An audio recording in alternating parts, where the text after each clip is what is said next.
CCN news एक पाऊल महाराष्ट्रासाठी। नारी शक्ती वंदन अधिनियमाला लोकसभा आणि राज्यसभेत मंजुरी मिळाल्याच्या ऐतिहासिक निर्णयाचे स्वागत करण्यासाठी आज खामगाव शहरात भाजपा महिला आघाडीच्या वतीने भव्य रॅली काढण्यात आली। नगराध्यक्षा सौ अर्पणा फुंडकर यांच्या नेतृत्वाखाली निघालेल्या या रॅलीत शेकडो महिलांनी उत्स्फूर्त सहभाग नोंदवत जोरदार घोषणाबाजी केली। पंतप्रधान नरेंद्र मोदी यांच्या संकल्पनेतून साकारलेले हे विधेयक महिला सक्षमीकरणासाठी महत्त्वाचे पाऊल ठरेल। या ऐतिहासिक निर्णयाचा आनंद साजरा करण्यासाठी आज 15 एप्रिल रोजी शहरात या रॅलीचे आयोजन करण्यात आले होते। रॅलीची सुरुवात दुपारी 4 वाजता छत्रपती शिवाजी महाराज स्टेडियम येथील राजमाता जिजाऊंच्या पुतळ्याला अभिवादन करून अर्जुन जल मंदिर येथून करण्यात आली।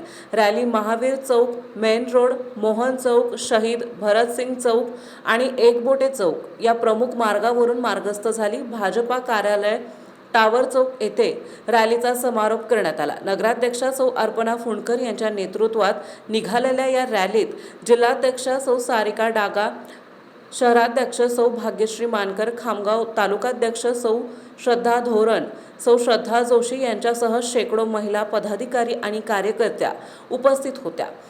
रॅलीचे स्वागत करण्यात आले। या रॅलीमुळे संपूर्ण खामगाव शहरात उत्साहाचे वातावरण पाहायला मिळाले आणि महिला शक्तीचा मोठा आविष्कार दिसून आला। भारताचे पंतप्रधान माननीय मोदीजी यांनी नारी शक्ती वंदन हा जो अधिनियम बिल पास केला आहे, त्याद्वारे भारताची जनता 50% महिला जनता आहे ह्यांना 33% आरक्षण आपल्याला मिळतं आहे। आत्तापर्यंत ग्रामपंचायत, नगर परिषद त्याचप्रमाणे महानगरपालिकांमध्ये 33% आरक्षण हे महिलांसाठी होतंच। मात्र ह्यानंतर राज्यसभा आणि लोकसभेतही महिलांना 33% आरक्षण मिळणार आहे। हा नारी शक्तीचा निश्चितच सन्मान आहे आणि ह्याद्वारे प्रत्येक नारीला आपल्या देशाच्या मोठ्या मोठ्या निर्णयांमध्ये सहभाग, आपलं मत, तिचं मत मांडण्याचा तिचा सहभाग आता वाढणार आहे। आणि मी सगळ्या महिलांच्या वतीने मोदीजींना आभार मानेन आणि त्यांचा धन्यवाद म्हणू इच्छिते की त्यांनी एका नारी शक्तीसाठी हा एवढा मोठा निर्णय आज घेण्यात आलेला आहे।